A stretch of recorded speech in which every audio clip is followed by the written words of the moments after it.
The Irish problem at last seemed solved. It was the result of a series of compromises. Other solutions were impossible. In it, I think there was no basis of permanency, no basis of stability.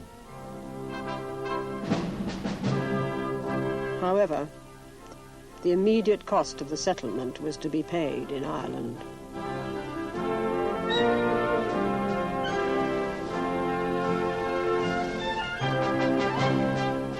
Although most Irishmen in the south were glad to see the English go, they were divided over the treaty.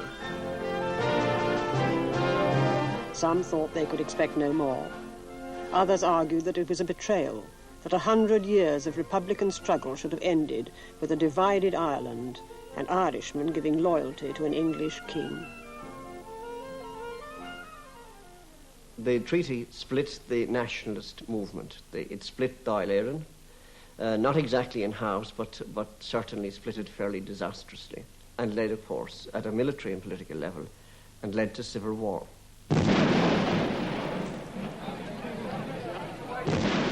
A crucial battle in the Civil War was at the Four Courts, where the British helped those who stood behind the treaty.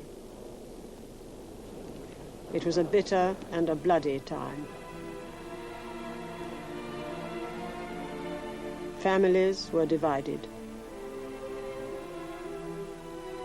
Brother fought brother. More Irishmen were executed by Irishmen in the Civil War than by the British in the Anglo-Irish War. To this day, it is a subject over which Irishmen draw a discreet veil. By absorbing the energies of the nationalist movement in the 26 counties in bitter and bloody civil war, it also cut off the nationalists in the 6 counties of Northern Ireland from those in the south, from the community whose hopes and whose aspirations and whose values and political ideas it largely shared.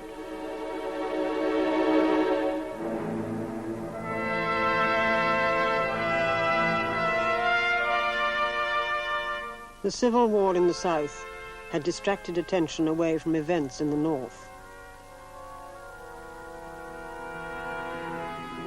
In Northern Ireland, a third of the population was Catholic and felt betrayed.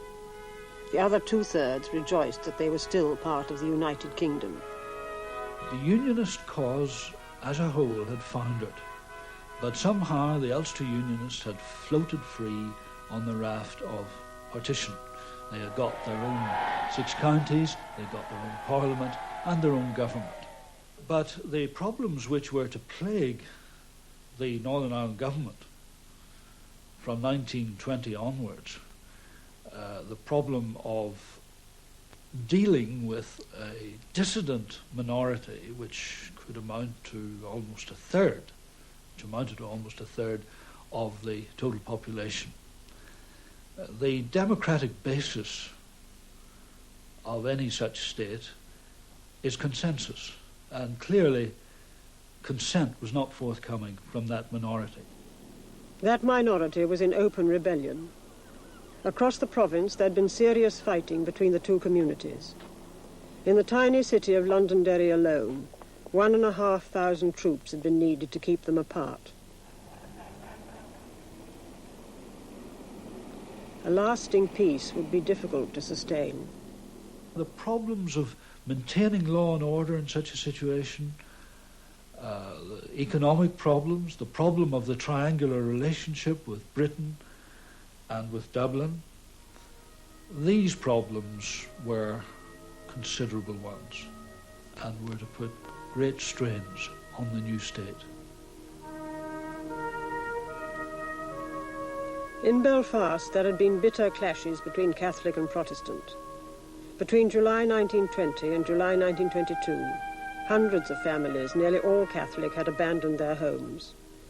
Over 250 Catholics and 150 Protestants were dead.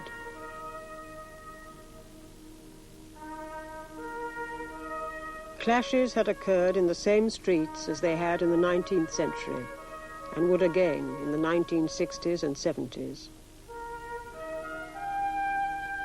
The new state of Northern Ireland had inherited a bitterly divided society.